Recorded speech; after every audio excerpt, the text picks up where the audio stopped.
விரும்புகிறேன். வேதாகம் வைத்துக் கொண்டிருக்கிறவர்கள் என்னோட கூட திருப்பிக் கொள்ளுங்கள். யோவானுக்கு எழுதின சுவிசேஷத்தின் புஸ்தகம் 20வது அதிகாரம்.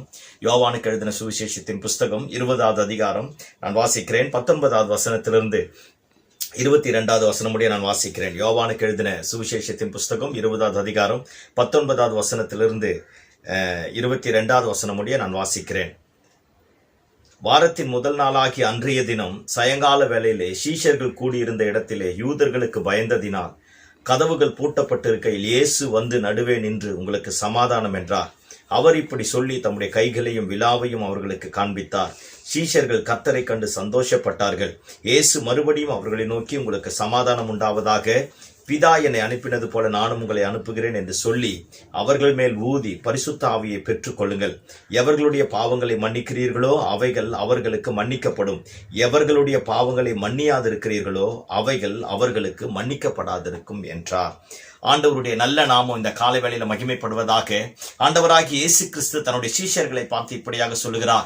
பூட்டப்பட்ட வீட்டுக்குள்ளாக இயேசு வந்து அவர்கள் நடுவே நின்று அவர்களை பார்த்து சொன்னாராம், உங்களுக்கு சமாதானம் உண்டாகட்டும் என்று சொன்னாராம். இன்றைக்கு நான் பேச போகிற கர்த்தருடைய வார்த்தையினுடைய என்னுடைய செய்தியினுடைய தலைப்பு, பூட்டப்பட்ட வீட்டுக்குள்ளே இயேசு அப்படிங்கிற ஒரு தலைப்பின் கீழாக இந்த காலை வேளையில பரிசுத்த ஆவியானவர் நமக்கு கற்றுத்தர வேண்டிய காரியங்களை கற்றுத் தருவாராக. பாருங்க, இந்த சம்பவம் நாம எல்லாருக்கும் தெரிந்தது. ஆண்டவராக இயேசு கிறிஸ்து 33.5 ஆண்டுகள் இந்த பூமியிலே வாழ்ந்தார். 3.5 ஆண்டுகள் நன்மை செய்தவராக சுற்றி திரிந்தார். அவர் போன கிராமங்கள், பட்டணங்கள், நாடுகள், தெருக்கள், வீதிகள், வீடுகள், மனிதனை சந்தித்த இடங்கள் எல்லாமே அற்புதத்தினாலும் அடையாளத்தினாலும் ஆச்சரியமான கிரியைகளினாலும் கர்த்தர் நிரப்ப ஆரம்பித்தார். எங்கெல்லாம் திரளான ஜனங்கள் இருக்கிறார்களோ அங்கெல்லாம் இயேசு இருக்கிறார் என்று அர்த்தம். எங்கெல்லாம் 12 சீஷர்கள் இருக்கிறார்களோ அங்கெல்லாம் இயேசு இருக்கிறார் என்று அர்த்தம். எந்த இடத்துல சந்தோஷமும் மகிழ்ச்சியும் உண்டானதோ அந்த இடங்களில் எல்லாம் இயேசு கிறிஸ்து இருக்கிறார் என்று அந்த 3.5 ஆண்டுகள் அந்த கலிலேயா முழுவதும், யூதேயா முழுவதும், சமாரியா முழுவதும், எருசலேம் பட்டணம் முழுவதும் எல்லா சதுசேயர்களுக்கும், பரிசேயர்களுக்கும், நியாயசாஸ்திரிகளுக்கும், அண்ணாவுக்கும், காய்பாவுக்கும் ஒரு பெரிய கலக்கமும் பயமும் திகிலுமாக இருக்க ஆரம்பித்தது. எப்படியாகிலும் இயேசுவை கொல்ல வேண்டும் என்று தீர்மானம் பண்ண ஆரம்பித்தார்கள். இவங்க தலைமுறையாய் பிரசங்கம் பண்ணின பிரசங்கத்தை விட, ஆராதனை விட இயேசு கிறிஸ்து செய்த ஊழியத்தினுடைய வல்லமை மகிமை பொறிந்தனதாய் காணப்பட்டது. எல்லாருமே அவருடைய பிரசங்கத்தை கேட்டு ஆச்சரியப்பட்டார்களாம். அவரிடத்திலிருந்து புறப்பட்ட வல்லமை, அவருடைய விரல்களிலிருந்து புறப்பட்ட வல்லமை, அவரிடத்திலிருந்து புறப்பட்ட வல்லமை, அவருடைய வஸ்திரத்திலிருந்து புறப்பட்ட வல்லமை, அவருடைய வார்த்தையிலிருந்து புறப்பட்ட வல்லமை, அவருடைய பார்வையிலிருந்து புறப்பட்ட வல்லமை தேசத்தை ஆச்சரியப்படத்தக்க விதத்துல அற்புதங்களையும் அடையாளங்களையும் செய்ய ஆரம்பித்தது. இயேசுவை பிடித்தார்கள், காட்டிக் கொடுத்தார்கள், பிடித்தார்கள், சிலுவையில் அறையப்படுவதற்காக ஒப்பு கொடுத்தார்கள். முழு சமஸ்த இஸ்ரவேல் ஜனமும், யூதேயா தேசம் முழுவதும் ஆண்டவரை சிலுவையில் அறையப்படுவதற்காக ஏகோபித்து ஒருமனப்பட ஆரம்பித்தார்கள். இந்த 12 சீஷர்கள் மாத்திரம் ஒரு சிலரும் இயேசுவனுடைய பட்சத்தில் நிற்க ஆரம்பித்தார்கள். இப்ப பாருங்க, இயேசுவை சிலுவையில் அறைஞ்சிட்டாங்க. இயேசுவோடு இருந்த சீஷர்கள் இயேசுவை காட்டிக் கொடுக்க ஆரம்பித்தாங்க. எதிர்மறையான நிலைமைகள் உண்டாக ஆரம்பித்தது. அவரை அடித்து நியாயஸ்தலத்திற்கு கொண்டு போக ஆரம்பித்தார்கள். கிட்டத்தட்ட 7 வகையான நியாயஸ்தலங்களில மாறி இயேசுவை கொண்டு போக ஆரம்பித்தார்கள். எல்லாம் முடிஞ்சு இயேசுவை சிலுவையில் அறையப்பட வேண்டும் என்று தீர்மானம் பண்ண உடனே சீஷர்கள் எல்லாருமே சிதறுண்டு போக ஆரம்பித்தார்கள். பாருங்க, எல்லா சீஷர்களுக்குள்ளாக ஒரு பயம். இயேசுவை பின்பற்றினோம், இயேசுவுக்கே இந்த நிலைமைனா நமக்கு என்ன நிலைமை வரும் அப்படின்ற எல்லாத்துக்குள்ள ஒரு பெரிய கலக்கமும் பயமும் திகிலும் உண்டாக ஆரம்பித்தது. எல்லாருமே சிதறுண்டு போய் எங்க இயேசுவுக்கு என்னென்ன நடக்கும் அப்படிங்கறத எல்லா இடத்திலையும் பார்த்திருக்க ஆரம்பித்தார்கள். எல்லாம் போயிட்டாங்க.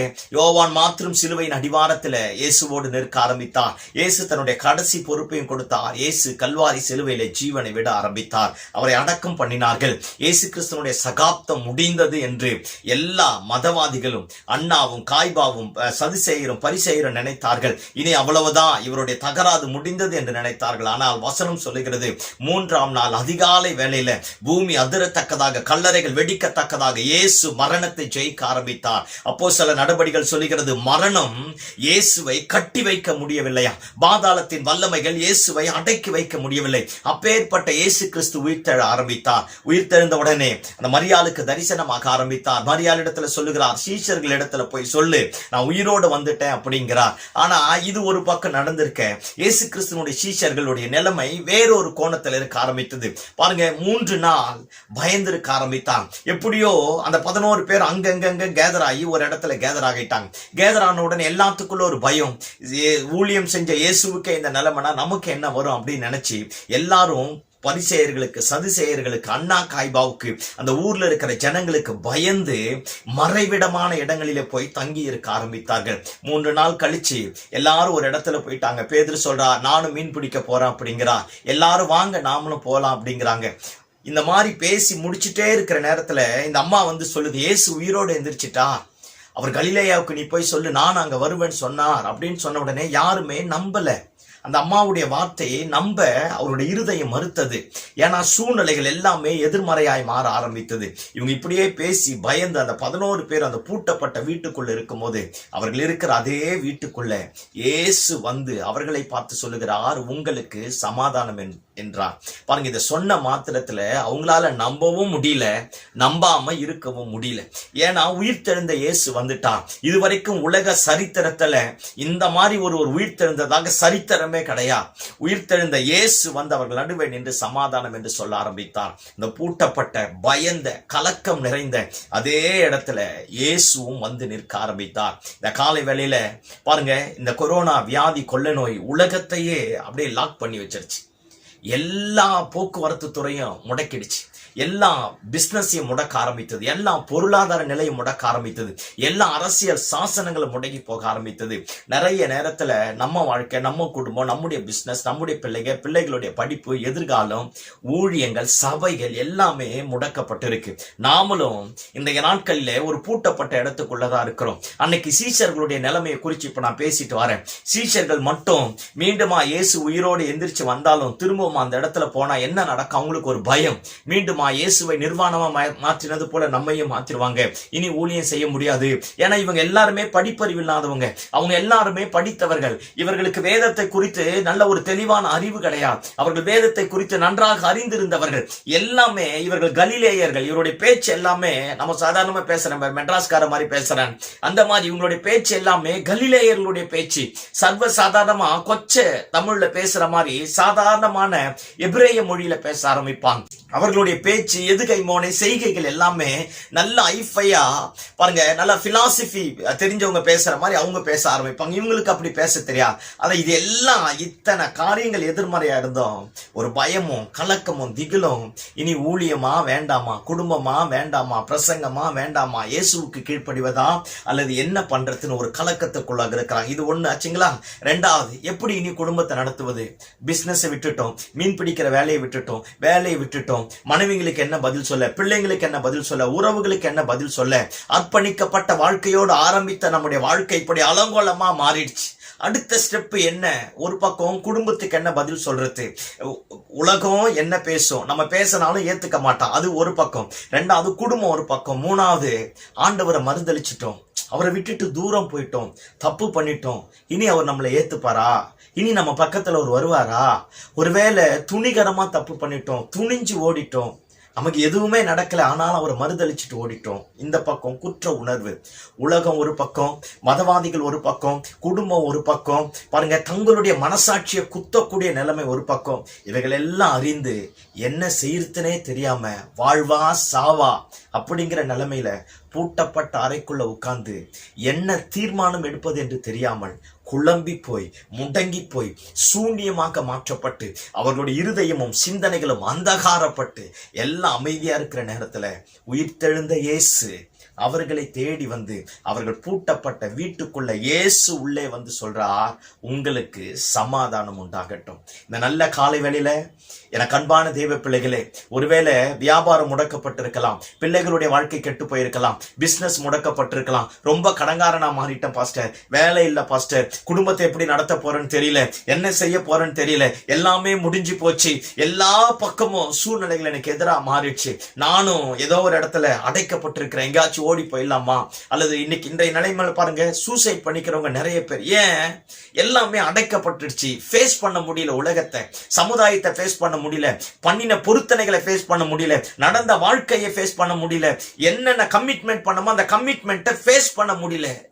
அவர்கள் எல்லாருமே ஒரு அடைக்கப்பட்ட வீட்டுக்குள்ளாக கதவை சாத்திட்டு நம்மளை பத்தி இனி உலகத்துக்கு தெரியவே வேண்டாம் அப்படின்னு இருக்க ஆரம்பித்தான். அப்பேற்பட்ட இடத்துல இயேசு உள்ளே வந்து நின்று அவர்களை பார்த்து சொல்றார், உங்களுக்கு சமாதானம்.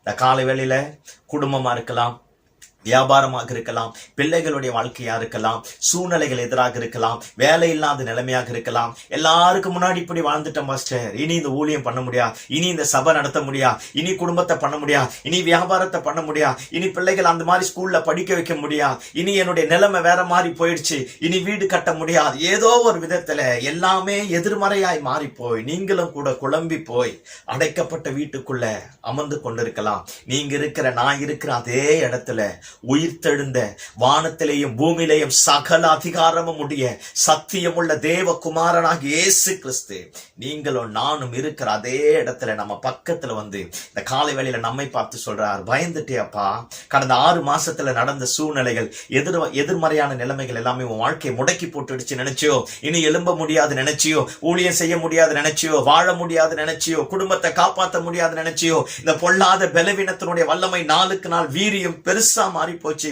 இனி செயல்பட முடியாது, மருந்து மாத்திரைக்கு வழி இல்லை நினைச்சியோ, பயப்படாத, நான் என்னுடைய சமாதானத்தை உங்களுக்கு தரப்போகிறேன். எத்தனை குழப்பத்துல, எத்தனை பிரச்சனைகளுக்கு மத்தியில, எத்தனை நெருக்கத்திற்கு மத்தியில நீங்களும் எங்கேயோ ஒரு இடத்துல அடைக்கப்பட்டு இருந்தால் அந்த காலை வேளையில பரிசுத்தம் உள்ள தெய்வம் நாம் இருக்கிற அறை வீட்டுக்குள்ளாக, நாம் இருக்கிற வீடுகளுக்குள்ளாக, அந்த கடன் பிரச்சனைகளுக்கு மத்தியில, அந்த பலவீனங்களுக்கு மத்தியில, அந்த உடைக்கப்பட்ட ஜனங்களுக்கு மத்தியில, நிந்தையை சுமந்திருக்கிற அதே இருளான அடைக்கப்பட்ட இடத்துல பரலோகத்தின் தேவனாகிய கர்த்தர் உன்னையும் என்னையும் பார்த்து சொல்றார், பயப்படாத, உங்களுக்கு சமாதானம்.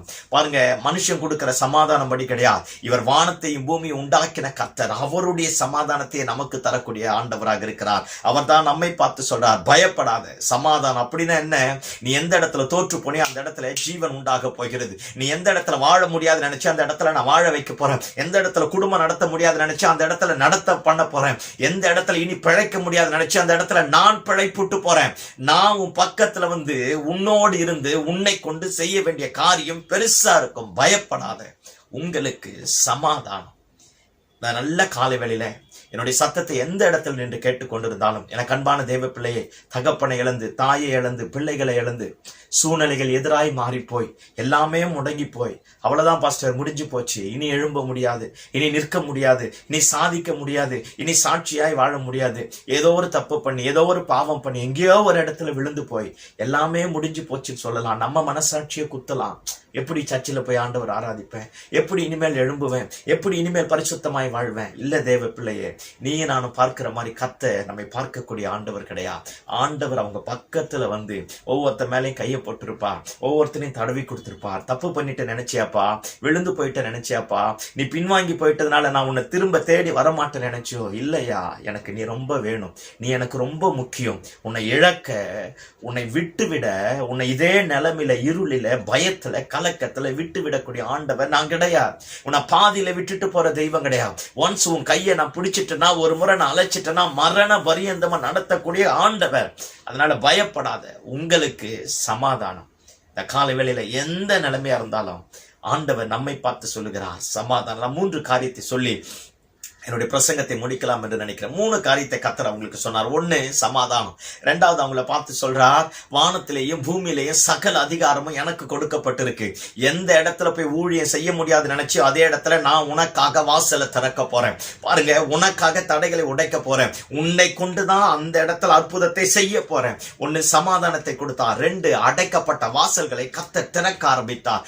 3வது, அவர் கொடுத்த வாக்குத்தத்தத்தின் வல்லமை எவ்வளவு மேன்மையானது என்பதை அவர்களை கொண்டே கர்த்தர் நிரூபிக்க ஆரம்பித்தார். இந்த 7வது மாதத்துல 6 மாசத்தை கடந்துட்டோம். தோற்று போய், பலவீனப்பட்டு போய், உடைந்து போய், நொறுங்குண்டு போய், ஏதோ ஒரு விதத்துல தள்ளாடி, இனி எழும்ப முடியாது பாஸ்டர், கடன் பிரச்சனை தலைக்கு மேல மாறி போச்சு, பிள்ளைகள் தடம் புரண்டு போயிட்டாங்க, குடும்பத்தினுடைய சூழ்நிலைகளை வேற மாதிரி மாறிடுச்சு, நானும் ஜெபம் பண்ணல, ஆராதிக்கல, ஆண்டவரை தேட வேண்டிய விதத்துல தேடல, எல்லாமே கூனி குறுகி போயிடுச்சு, எல்லாமே ஸ்தம்பித்து போன நிலைமையாக இருக்கலாம். இந்த காலை வேளையில பரலோகத்தின் தேவனாகிய கர்த்தர் உங்களை என்னையும் பார்த்து சொல்றார், பயப்படாத, உங்களுக்கு சமாதானம். உங்களுக்காக அடைக்கப்பட்ட வாசலை நான் திறக்க போறேன்.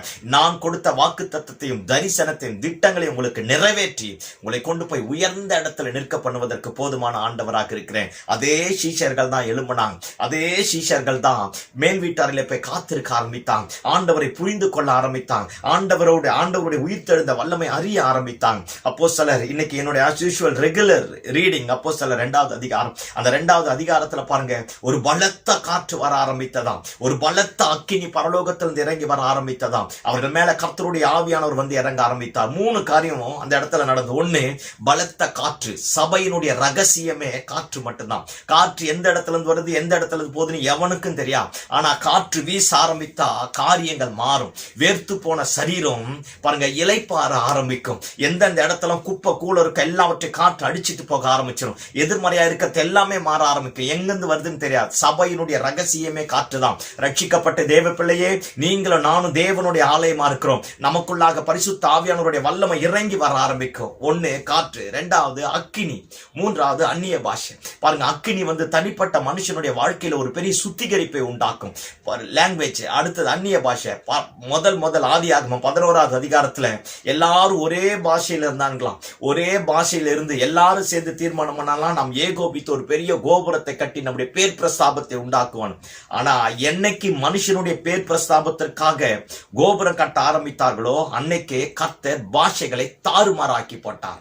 அதே தாறுமாறாக்கப்பட்ட பாஷைகளை கொண்டு அப்போஸ்தலர் 2வது அதிகாரத்துல தம்முடைய ராஜ்யத்தை கர்த்தர் கட்டி எழுப்ப ஆரம்பித்தார். இந்த நல்ல காலை வேளையில 3 காரியம் உனக்காக எனக்காக கர்த்தர் செய்ய போகிறார். ஒரு பலத்த காற்று வீச போகிறது. தோற்று போன நம்மை, பலவீனப்பட்டு போன நம்மை, விடாய்த்து போன நம்மை மீண்டுமா எழும்பி நிற்க பண்ண போகிறது. சாட்சி கெட்டு போன நம்முடைய வாழ்க்கையை சாட்சியாய் மாற்றப் போகிறது. அற்பமாய் எண்ணப்பட்ட ஜனங்களுக்கு மத்தியில் அதிசயமான காரியங்களை செய்யக்கூடிய பரிசுத்த ஆவியானவருடைய பலத்த காற்று உங்க மேல, என் மேல, குடும்பத்தின் மேல, பிள்ளைகள் மேல, கையின் பிரயாசத்தின் மேல வீசப்பட்டு எந்த இடத்துல எது நடக்காது நினைச்சோம் அதே இடத்துல கர்த்தர் நடத்தி முடிக்க போதுமான ஆண்டவராக இருக்கிறார். நம்முடைய தனிப்பட்ட சுத்திகரிப்பை கர்த்தர் இந்த 7வது மாசத்துல உண்டு பண்ணுவாராக. எது எதெல்லாம் தகர்க்கப்பட்டதோ, எது எதெல்லாம் புரியாது இருந்ததோ, எது எதெல்லாம் இனி எழும்ப முடியாது நினைச்சோமோ, தேவனுடைய நாமத்திற்கு மகிமையாக எல்லாவற்றையும் கர்த்தர் எழுப்ப போதுமான ஆண்டவராக இருக்கிறார். வாசலை கர்த்தர் திறக்க ஆரம்பித்தார்.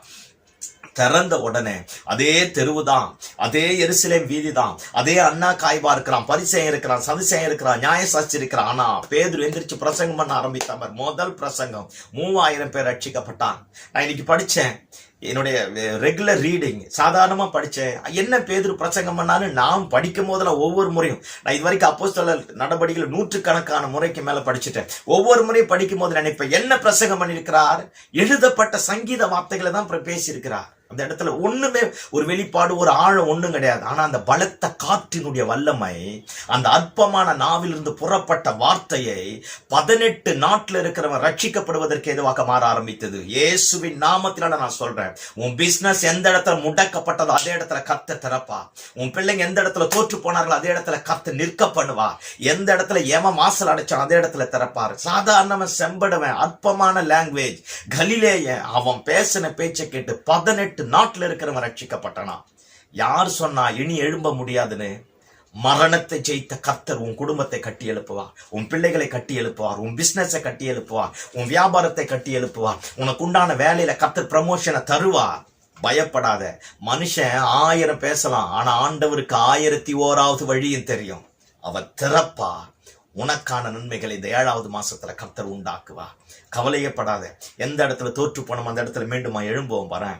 எந்த இடத்துல சபை நடத்த முடியாதுன்னு சொன்னா அதே இடத்துல கர்த்தர் சபை நடத்த பண்ணுவார். எந்த இடத்துல ஜனங்க ரட்சிக்கப்பட மாட்டாங்க நினைச்சாங்களோ அதே இடத்துல கர்த்தர் ரட்சிப்பை கட்டளையிடுவார். எந்த இடத்துல பிள்ளை இனி படிக்க மாட்டான்னு நினைச்சோம் அதே இடத்துல கர்த்தர் பிள்ளைகளை படிக்க வைப்பார். எந்த இடத்துல தோற்று போனோம் அதே இடத்துல கர்த்தர் ஜெயிக்க பண்ணுவா. உனக்கும் எனக்கும் வெண்கலமா இரும்பாய் அடைக்கப்பட்டவர்களாக இருந்த எல்லாவற்றையும் கர்த்தர் திறப்பா. சிறைச்சாலை நம்மை அடக்கி வைக்க முடியா. சங்கிலிகள் நம்மை ஒருபோதும் கட்டி போட முடியா. பயங்களும் திகில்களை நம்மை ஒருபோதும் அடக்கி வைக்க முடியா. கர்த்தர் வெளியே கொண்டு வந்து காரியத்தை மாற்றுவார். உனக்காக எனக்காக கர்த்தர் இந்த 7வது மாசத்துல வாசலை திறப்பார். வருஷத்தின் நடுவிலே அவர் தமது கிரியைகளை உயிர்ப்பிக்கக்கூடிய கர்த்தர். அந்த கர்த்தர் இந்த 7வது மாசத்துல கர்த்தர் நமக்காக அற்புதத்தை செய்வார். உனக்கும் எனக்கும் கொடுத்த தரிசனத்தை கர்த்தர் நிறைவேற்றி எல்லாருடைய கண்களுக்கு மத்தியில நாம அவருடைய பிள்ளைகள் என்றோ, நாம அவருடைய ஊழியர்கள் என்றோ, நாம அவருடைய ரத்தத்தினால் இரத்தத்தினாலே கழுவப்பட்டவர்கள் என்பதை சத்துருக்களுக்கு மத்தியில, ஜாதி ஜனங்களுக்கு மத்தியில கர்த்தர் நிரூபிக்க போதுமானவராக இருக்கிறார். எந்த அண்ணா காய்பா பாருங்க, சதுசேயன் பரிசேயன் நியாயசாஸ்திரிகள் அவனே பேதுருடைய பிரசங்கத்தை கேட்டு சொல்றான், இது என்னமாய் முடியுமோ? ஆன்சர் கிடையாது, பதில அவனால கண்டுபிடிக்க முடியாது. என்னமாய் முடியுமோ? ஆச்சரியப்படத்தக்க விதத்துல இந்த இருக்கிற 6 மாசத்துல கர்த்தர் நடத்துவார். அவர் அண்டிக் கொள்ள தோற்று போனவன் தான்யா, விழுந்து போனவன் தான், தப்பு பண்ணிட்டு தான், தடம் புரண்டு போனவன் தான், மறுதளிச்சவன் தான். பரவாயில்ல, இன்னும் அவருடைய கிருபை குன்றி போகவில்லை. இன்னும் அவர் நம்ம மேல வச்சிருக்கிற பாசம் குறையில. நீ நான் அடைக்கப்பட்ட அதே வீட்டுக்குள்ள இன்னைக்கு கர்த்தர் வந்து சொல்றா, எத்தனை கொள்ளை நோய்கள், எத்தனை கொரோனாக்கள், எத்தனை எதிர்மறையான சூழ்நிலைகள் வந்தாலும் எனக்கு ஒண்ணு மட்டும் தெளிவா நான் புரிஞ்சிருக்கிறேன். ஏன் இருக்கிற வேத அறிவை குறித்து கர்த்தர் என்னை கொண்டு வைத்திருக்கிற திட்டத்தை நிறைவேற்றி முடிக்கிற வரைக்கும் என் தலையில் இருக்கிற ஒரு முடிய கூட எவனாலையும் தொட முடியாது. அது பரலோகத்தினுடைய திட்டம் சம்பூர்ணமாய் கர்த்தர் நிறைவேற்றுவார். உனக்கு கொடுத்த எனக்கு கொடுத்த வாக்கு தத்தத்தை கர்த்தர் நிறைவேற்ற போதுமான ஆண்டவராக இருக்கிறார். பவுலையும் சீலாவையும் கொண்டு போய் சிறைச்சாலையில போட்டானா, அதுவும் 4வது உட்காவல் அறையிலையா. ஏன்னா முதல் கேட் எல்லாம் போட்டா சீக்கிரம் வெளியே வந்துருவாங்க போல, ஏன்னா அவங்க திருடங்க பாருங்க, வெளியே வந்துருவாங்க. அதனால 4வது உட்காவல் அறையில போட்டு தொழுமரத்துல கட்டி தலைக்கிழா தொங்க போட்டு தொழுமரத்துல கட்டினாங்களாம்.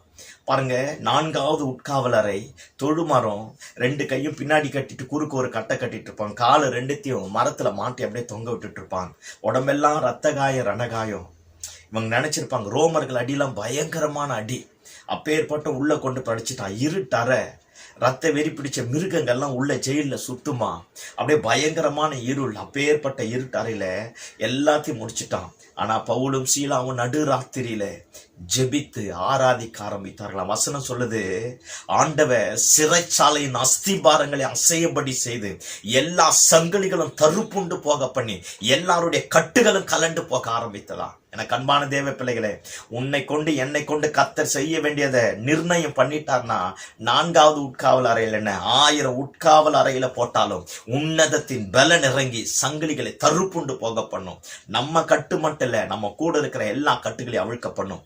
நீங்களும் நானும் ஜெபிக்க ஆரம்பிப்போமே, துதிக்க ஆரம்பிப்போமே, ஆராதிக்க ஆரம்பிப்போமே. பூட்டப்பட்ட சிறைச்சாலை தான், பூட்டப்பட்ட சிறைச்சாலைக்குள்ள மரணத்தை ஜெயித்த தேவ குமாரனாகி இயேசு கிறிஸ்துவினுடைய உயிர்த்தெழுந்த வல்லமை இறங்கி வரும்போது அஸ்திபாரங்களை நிர்மூலமாக ஆரம்பிக்கும். நம்முடைய குடும்பத்தையோ நம்மையோ எத்தனை பேர் கட்டி வச்சாலும் நீங்கள நான் ஆராதிக்கிற ஆராதனைக்குரிய தெய்வம் மரணத்தை ஜெயித்தவர், சாவை வென்றவர், சகல அதிகாரமும் உடையவர். அவருக்கு எதிரான மந்திரமும் இல்லை, சூட்சமும் இல்லை, தந்திரமும் இல்லை, அதிகாரமும் இல்லை, ஆளுகையும் இல்லை. ராஜாக்களை தள்ளி ராஜாக்களை ஏற்பாடு பண்ணுகிறவர் அவர். ஞானிகளுக்கு ஞானத்தையும் அறிவாளிகளுக்கு அறிவையும் கொடுக்கக்கூடிய சர்வ வல்லமையுள்ள பிதாவர். அப்பேற்பட்ட தெய்வத்தை ஆராதிக்கிறோம். அதனால பயப்படாத. எந்த இருட்டறையில போனாலும், எவ்வளவு உள்ள போனாலும், இனி வெளியவே வர முடியாது நினைச்சாலும், சர்வ வல்லமையுள்ள தெய்வம் எல்லாவற்றையும் அறுத்து போட்டு, அந்த ரோம போர்ச்சவங்க சிறைச்சாலை அதிகாரி எட்டி உதைச்சிருப்பான், அடிச்சிருப்பான். அவனே வந்து காயத்துக்கு மருந்து போட்டான். எவனோ ஒருத்தர் இனி வெளியே வர முடியாதுன்னு நினைச்சாம்ப, அவன் கண்ணுக்கு முன்னாடி கர்த்தர் வெளியே வர வைப்பா. நம்ம விரோதமா ஒருத்தர் பேசினாம்ப நம்ம காலில் விழ வைப்பா. நம்ம ஆண்டவரை மாதிரி நல்ல ஆண்டவர் உலகத்துல ஒருவரும் கிடையாது. கவலைப்படாத. பூட்டப்பட்ட சிறைச்சாலைக்குள்ளாக அவரால் கிரியை நடப்பிக்க முடியும். உன் ஆராதனை பெருசு, உன் ஜபம் பெருசு, உன் கண்ணீருடைய ஜபம் பெருசு, நீ அவரை அண்டிக் கொள்ளுதல் பெருசு. உன் விசுவாசம் உலகத்தை ஜெயிக்கிற ஜெயம். விசுவாசிக்கிறவனுக்கு எல்லாம் கூடும். ஏசு இன்னைக்கு உயிரோடு இருக்கிறார். பயப்படாத. உனக்கு சமாதானத்தை தருவார். உனக்காக அடைக்கப்பட்ட வாசல்களை திறப்பார்.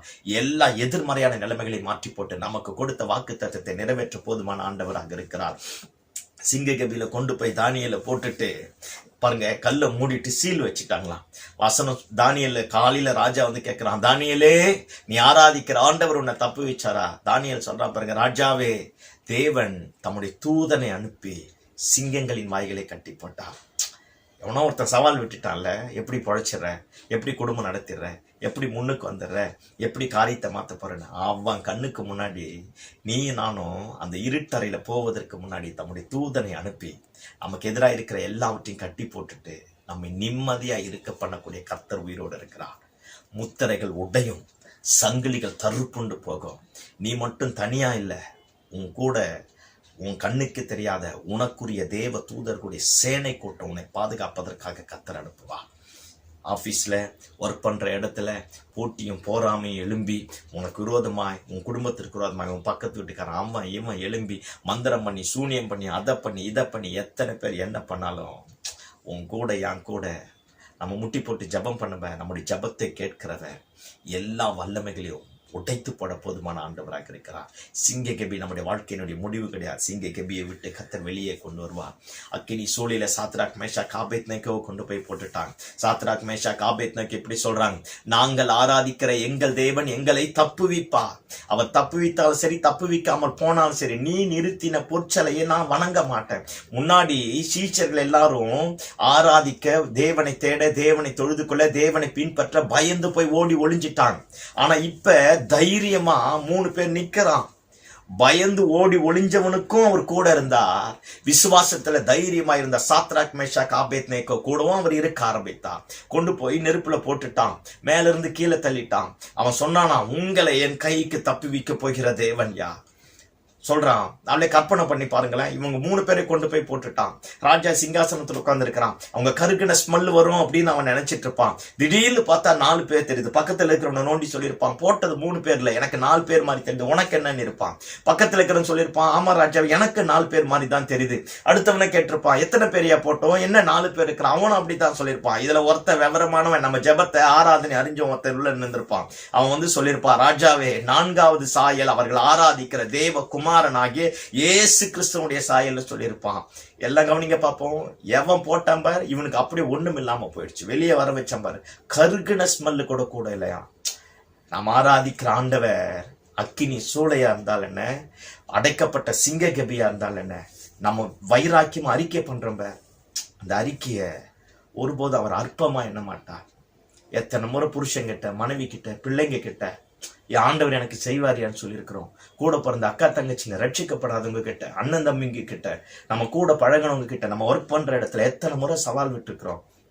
நான் ஆராதிக்கிற ஆண்டவர் செய்வார். இயேசு மாத்துவார். இன்னும் மாத்தாது போல காணப்படலாம். சிங்க கெபி கிட்ட வந்தது போல காணப்படலாம். சிங்க கெபியில கூட தூக்கி போடலாம், அல்லது சூளை எரிக்கிற அக்கினி சூளையில கூட தூக்கி போடலாம். அவைகளுக்கு மத்தியில வெந்து போகாமல், கருகாமல் நம்மை வெளியே கொண்டு வந்து எல்லாருடைய கண்களுக்கு மத்தியில் அடைக்கப்பட்ட அக்கினி சுவாலைக்கு மத்தியில இருந்து உயிரோடு வெளியே கொண்டு வரக்கூடிய கர்த்தர் உயிரோடு இருக்கிறார். எனக்கு அன்பான தேவ பிள்ளைகளே, நாம் ஆராதிக்கிற ஆண்டவர் பூட்டப்பட்ட வீட்டுக்குள்ள வருவார். அடைக்கப்பட்ட அக்கினி சுமாலைக்குள்ள வருவார். முத்தரிக்கப்பட்ட சிங்க கெபிக்குள்ள வருவார். கட்டப்பட்ட சிறைச்சாலைகளுக்குள்ளாக வருவார்.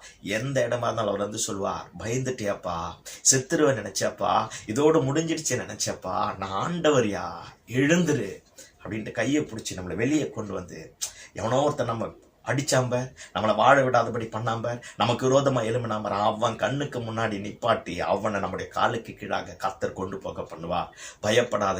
பூட்டப்பட்ட வீட்டுக்குள்ள இயேசு வந்தது போல இந்த கொரோனா காலத்துல பலவீனத்தினால, நெருக்கத்தினால, போராட்டத்தினால, எதிர்மறையான சூழ்நிலைகளினால, பண பற்றாக்குறைகளினால எங்கேயோ ஏதோ ஒரு விதத்துல அடைக்கப்பட்டு இருக்கலாம். நாம் ஆராதிக்கிற கர்த்தர் அடைக்கப்பட்ட வீட்டுக்குள்ள வந்து காரியத்தை தலைக்கீழாக மாற்றக்கூடிய கர்த்தரா இருக்கிறார். இந்த 7வது மாசத்துல உங்களுக்கு பூரண சமாதானத்தை தருவார். உங்களுக்கு எதிராக அடைக்கப்பட்ட எல்லா வாசல்களையும் கர்த்தர் திறப்பார். நமக்கு கொடுத்த வாக்குத்தத்தத்தையும் தரிசனத்தையும் கர்த்தர் நிறைவேற்றி மகிமையான இடத்துல கொண்டு போய் நிறுத்தி எல்லாருடைய கண்களுக்கு மத்தியில நம்மை ஆச்சரியமாய் மாற பண்ணுவதற்கு அவர் போதுமான தெய்வமாய் இருக்கிறார். எனக்கு அன்பான தேவ பிள்ளைகளை, ஜபத்தை விட்டுடாதீங்க, பரிசுத்தத்தை விட்டுடாதீங்க, விசுவாசத்தை விட்டுடாதீங்க. எவனோ ஒருத்தன் வழிபோக்கம் சொன்னான் பார், அவன் பேச்செல்லாம் கேட்காத. வேதத்தை அறியாதவன், தேவனை தெரியாதவன், மதவாதிகள் பேசினான் பார், இவங்க பேச்சு எல்லாத்தையும் தூக்கி தூரம் போட்டுட்டு பரிசுத்த வேதாகமத்தை கையில் எடுப்போம். இந்த வார்த்தை நேற்றும் இன்றும் என்றும் மாறாதது. வானமும் பூமியும் ஒளிந்து போனாலும் இந்த வார்த்தை ஒரு நாளும் ஒருபோதும் ஒளிந்து போகாத ஜீவ வார்த்தைகள். இந்த ஜீவ வார்த்தை நம்மையும் உயிர்ப்பிக்கும், நம்மை சூழ்ந்திருக்கிற ஜனங்களை உயிர்ப்பிக்க வல்லமையுடையதாக காணப்பட ஆரம்பிக்கும். அதனால ஜெபத்தையோ, பரிசுத்தத்தையோ, விசுவாசத்தையோ, ஆண்டவரை தேடுவதையோ, சபை கூடி வருதலையோ, ஆண்டவரை ஆராதிப்பதையோ ஒருபோதும் விட்டுவிடவே கூடாது. எத்தனை எதிர்மறையான நிலைமைகளாக இருந்தாலும் எல்லா சூழ்நிலைகளையும் மாற்றக்கூடிய கர்த்தர் உயிரோடு இருக்கிறார். அவர் நாம் அடைக்கப்பட்ட இடத்துல, பூட்டப்பட்ட இடத்துல, ஒதுக்கப்பட்ட இடத்துல, தள்ளப்பட்ட இடத்துல, புறம்பாக்கப்பட்ட இடத்துல நமக்காக அற்புதத்தை செய்வதற்கு போதுமான ஆண்டவராக இருக்கிறார். அவரை போல நல்ல ஆண்டவர் யாருமே கிடையாது. நமக்கு விரோதமாக எழும்புகிற ஒருவனையும் கர்த்தர் விடமாட்டார். நமக்காக யுத்தம் பண்ணக்கூடிய ஆண்டவர். இந்தியா தேசத்துல ஒரு ஸ்டேட்ல ஒரு மிஷினரிய ஒரு தெருவுல கொண்டு வந்து அடி நடிச்சாங்களாம். அந்த அடின்னு அடிக்கிறாங்களாம். அந்த தெருவில் இருக்கிறவங்க எல்லாருமே ஜன்னல் வழியா நின்றுட்டு, கதவு வழியா நின்றுட்டு, முன்னாடி கேட்டு வழியா நின்றுட்டு பார்க்க ஆரம்பிச்சிருக்கிறாங்க. அத்தனை பேர் நின்றுக்கிறாங்க. அத்தனை பேர் முன்னாடி அடிச்சு அவருடைய வஸ்திரத்தெல்லாம் உறிஞ்சி அவரை நிர்வாணமா அனுப்பி அந்த தெருவில் ஓட வச்சிருக்கிறாங்க. 3 மாதங்களுக்கு பின்னாடி ஒரு பெரிய பூமி எதிர்ச்சி வந்து அந்த அந்த தெரு 2 பக்கம் வந்து பெரிய பெரிய பங்களா, அத்தனை பங்களாவும் அப்படியே போய் அந்த தெருவில் இருக்கிற ஒருத்தன் கூட உயிரோடு இல்லாதபடி பூமி எதிர்ச்சி வந்து மொத்த பேரை மூடி போட ஆரம்பித்ததான். எல்லாருக்கும் பயங்கர ஷாக்கா. ஒருத்தன் உயிரோடு இல்லை. மூடப்பட்ட அதே பூமி அதிர்ச்சினால மூடப்பட்ட அதே தெருவில் அந்த மிஷினரி ட்ரெஸ்ஸை போட்டுட்டு நடக்க ஆரம்பித்தாராம். திரும்ப வந்தாராம். இயேசுவை பற்றி அறிவிக்க ஆரம்பித்தாராம். இந்த கால் வேலையில் எவனோ ஒருத்தவனுக்கு விரோதமாக எழும், நம்ம என் அழுகையை புரிஞ்சு கால் இல்லை, என் துக்கத்தை புரிஞ்சு கால் இல்லை, எனக்கு விரோதமாக எல்லாம் எழும்பிட்டாங்க. ஒருவேளை நீ போகிற பாதை ஒரு மாதிரியாக இருக்கும், ஆனால் திரும்ப வருவ வெட்கப்பட்டவனாக அல்ல, அவமானத்திற்குரியவனாக அல்ல. உன்னை கண்டு தேசம் பயப்படத்தக்க விதத்தில் கர்த்தர் மாற்றுவார். எந்த இடத்துல எல்லாருடைய உதவிக்கரங்களும் உனக்கு அடைக்கப்பட்டிருக்கலாம், பயப்படாத. எல்லா ஒத்தாசைகளும் உனக்காக லாக்காயிருக்கலாம், பயப்படாத. நீ நான் ஆராதிக்கிற சர்வ வல்லமையுள்ள கர்த்தர் மரணத்தை ஜெயித்தவர், சாவை வென்றவர். அவர் காரியத்தை மாற்றுவார். ஒரே சம்பவத்தை சொல்லி நான் முடிக்கலாம் என்று விரும்புகிறேன். அப்போஸ்தலர் நடபடிகள் நம்ம எல்லாருக்கும் தெரியும். 27வது அதிகாரம், 28வது அதிகாரம், 26வது அதிகாரத்திலிருந்து பார்த்தீங்கன்னா ஒரு பெரிய கப்பல்ல பவுலை கைதியா கூட்டிட்டு போறான். 276 பேர் அந்த கப்பல்ல இருக்கிறான். பாருங்க, 276 பேர் அந்த கப்பலில் பிரயாணம் பண்றாங்க. பெரிய பெரிய கப்பல் ஓனர் இருக்கிறான், பெரிய பெரிய வியாபாரிகள், பிசினஸ் பண்ணக்கூடிய பெரிய பெரிய பிசினஸ் மேக்னெட், அவெல்லாம் பெரிய ஆட்கள். அப்பேற்பட்டவன் அந்த கப்பல் இருக்கிறான். 100க்கு அதிபதி கப்பல் இருக்கிறான். ரோம போர்ச்சவர்கள் கப்பல் இருக்கிறாங்க. கப்பல் ஓனர்ஸ் கப்பல் இருக்கிறான். பெரிய சரக்கு கப்பல். பாருங்க, எவ்வளவு பெரிய சரக்கோட ரோமாபுரிக்கு கேபிட்டல் சிட்டி, பாருங்க, வல்லரசு நாடுனுடைய கேபிட்டல் சிட்டி. அப்பேற்பட்ட இடத்துக்கு இந்த கப்பல் போயிட்டு இருக்கு. பவுல் சொல்றான், ஒரு பெரிய பிரச்சனை வரப்போது, ஒரு சேதம் வரப்போது, போகாதீங்க அப்படின்னா யாரும் பவுலுடைய பேச்சை கேட்கவே இல்லை. பவுல் அமைதியாக ஆரம்பிச்சிட்டா. பாருங்க, புயல் காற்று உண்டாக ஆரம்பித்ததாம். புயல் காற்று உண்டாகி சூரியனையும் சந்திரனையும் பார்த்து 14 நாள் ஆச்சான். 14 days. இந்த லாக்டவுனே 14 days தான். இந்த லாக்டவுன் வந்ததே பைபிள் இருந்தது, அவங்க எல்லாத்துக்கும் தெரியும். குஷ்டரோகியினுடைய பிரமாணமே 14 நாள் அவன் அடைக்கப்பட்டு பாளையத்திற்கு புறம்பா போகணும். எல்லாமே இன்னைக்கு WHO இருக்கலாம், எந்த HOவா இருந்தாலும் எல்லாமே கொண்டு வர எல்லாமே இந்த பரிசுத்த வேதாகமத்தில் இருந்து தான் வருதே தவிர இதுக்கு மிஞ்சினது ஒன்றும் கிடையாது. ஆமா, இந்த லாக்டவுனுடைய ஃபுல் கோட்பாடு எடுத்து படிச்சு பாரு. எல்லாம் லேவியராகமம் இருக்கு. 13, 14, 15, 16 லேவியராகமம் படிச்சு பாருங்க, மொத்தமே இருக்கும். இப்ப நம்ம பிரசங்கத்துக்கு நேரம் 14 days ஆச்சான். அங்க ஒரு லாக்டவுன். பாருங்க, சூரியனையும் சந்திரனையும் பார்த்து 14 நாள் கப்பல் இருக்கிற சரக்குகள் எல்லாத்தையும் தூக்கி வெளியே போட்டாங்களாம். எத்தனையோ உபாயமான தந்திரங்களை பண்ணாங்களாம். அத்தனை தந்திரத்தை பண்ணியும் புயல் அடங்கல, கடல் கொந்தளிப்பு அடங்கல, சூரியனை காண முடியல, பயங்கரமான மழை வீசுது. இந்த 14வது நாள் நைட்ல பவுல் பக்கத்துல ஆண்டவர் வந்து நின்று சொன்னாராம், பவுலே பயப்படாது, உன் நிமித்தம் இந்த கப்பல் இருக்கிற 276 பேரை நான் காப்பாத்த போறேன். அவன் கைதியா 36 வருஷம் ஊழியம் செஞ்சவன். ஒரு சரித்திர ஆசிரியர் பவுலை குறிச்சு இப்படி எழுதுறார், பவுலுடைய உடம்புல இவ்வளவு பெரிய இடம் கூட, இவ்வளவு பெரிய சதை கூட ஒன்னா ஒட்டி இருக்காதான்.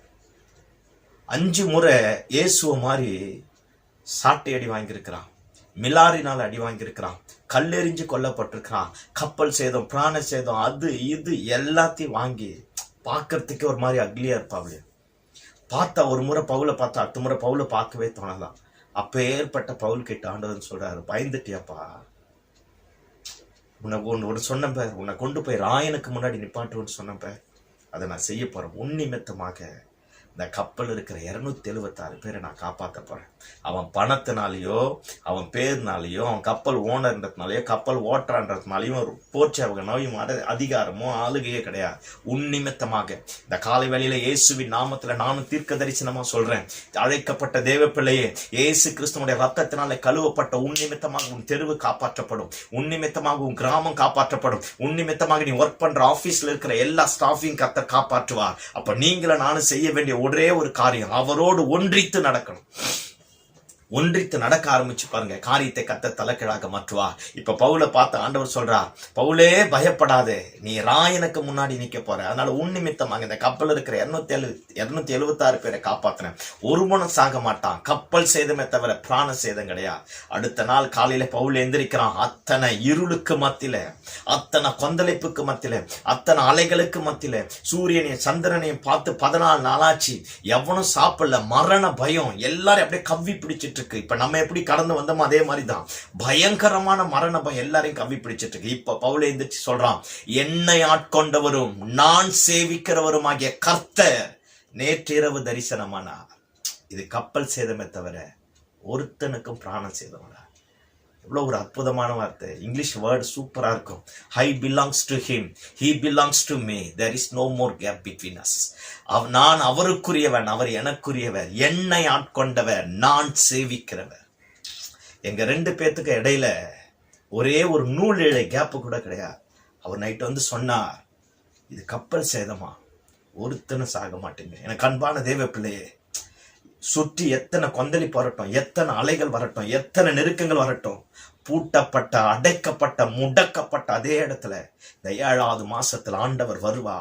உன்னை என்னையே பார்த்து சொல்வார், முடிஞ்சிருச்சு நினைச்சேப்பா, உனக்கு சமாதானம், எழுந்துரு, பயப்படாத, உனக்கு கொடுத்த வாக்கு தத்தத்தை நான் நிறைவேற்றுவேன், உன்னிமித்தமாக அடைக்கப்பட்ட வாசல்களை திறப்பேன், உன்னை கொண்டு போய் சேர்க்க வேண்டிய இடத்துல சேர்ப்பேன்.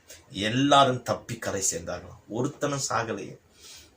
இந்த நல்ல காலை வேளையில பயந்துட்டியோ, எதிர்காலத்தை குறித்து பயந்துட்டியோ, பிள்ளைகளுடைய படிப்பு குறித்து பயந்துட்டியோ, சூழ்நிலைகள் எதிராக மாறி போச்சுன்னு பயந்துட்டியோ, புயல் காற்று நிறைய கொந்தளிப்பை கண்டு கலங்கி போயிட்டியோ, பயப்படாத. உன்னையும் என்னையும் ஆட்கொண்டவர், நாம் சேவிக்கிற சத்தியமுள்ள தெய்வம், எல்லா விக்கனங்களுக்கும் தப்புவிப்பார். மீண்டுமா எழும்புவோம், தப்பி கரை சேருவோம். நமக்கு கொடுத்த வாக்கு தத்தத்தை நிறைவேற்றுவார், தரிசனத்தை நிறைவேற்றுவார். தோற்று போக மாட்டோம், விழுந்து போக மாட்டோம், சாக மாட்டோம். எல்லாவற்றையும் கர்த்தர் உயிர்ப்பிப்பதற்கு போதுமான ஆண்டவராக இருக்கிறார். எதற்கும் பயப்படாதீங்க. நாம் சேவிக்கிறவர், நாம் ஆராதிக்கிறவர், நமக்காக பரலோகத்தை விட்டு பூலோகத்திற்கு வந்தார், நமக்காக கடைசி சொட்டு ரத்தம் வரைக்கும் சிந்தினார், நமக்காகவே உயிரோடு எழுந்தார். உயிர் தெழுந்த இயேசு இந்த 7வது மாசத்துல நீங்க எந்த சூழ்நிலையில தப்பு பண்ணிட்டு தூரம் போயிருக்கலாம், அல்லது ஜபம் பண்ணாம இருக்கலாம், தேவனுக்கு விரோதமான காரியத்தை செஞ்சிருக்கலாம், கவலைப்படாத. நீ இருக்கிற வீட்டுக்குள்ள, நீ இருக்கிற இடத்துல, உன் பக்கத்துல அவர் வந்து உன்னை என்னைய பார்த்து சொல்லுவார், பயப்படாதையா, உனக்கு சமாதானம், உன்னை மீண்டுமாய் நான் எழுப்ப போறேன், மீண்டுமாய் கட்ட போறேன், மீண்டுமாய் மேன்மைப்படுத்த போறேன், மீண்டுமாய் மகிமையினால் நிரப்ப போறேன், மீண்டுமாய் காரியத்தை கைக்குடி வர பண்ண போறேன். நீ எனக்குரிய பாத்திரம், நீ எனக்கு மட்டும்தான் சொந்தம், அதனால உன்னை எவ்விதத்திலே நான் இழக்க விரும்பல, பயப்படாத, உங்களுக்கு சமாதானம் என்று சொன்ன கர்த்தர் அப்படியே உங்களை ஆசீர்வதித்து நடத்தி மேன்மைப்படுத்துவாராக. கர்த்தர் உங்களை ஆசீர்வதிப்பாராக. இந்த மாதம் முழுக்க இருக்கிற 6 மாசத்துல நமக்கு எதிரான அடைக்கப்பட்ட வாசல்கள் திறக்கப்படும், நமக்கு எதிராக இருக்கிற சூட்சமங்கள் மாறி போகும். நமக்கு கொடுத்த வாக்கு தத்தத்தை கர்த்தர் நிறைவேற்றி நாம் அவருடைய பிள்ளைகள் என்றும் அவர் நம்முடைய எஜமான ஆண்டவர் என்பதை ஜாதி ஜனங்களுக்கு மத்தியில் வெளிச்சம் போட்டு காட்ட கர்த்தர் போதுமான ஆண்டவராக இருக்கிறார். கர்த்தர் உங்களை ஆசீர்வதிப்பாராக. மீண்டுமாக ரெவரண்ட் பிரைஸ் ஐயா அவர்களுக்கு இயேசுவின் நாமத்தினால நன்றிகளை வாழ்த்துதல்களை தெரிவித்துக் கொள்கிறேன். கர்த்தருடைய நாமம்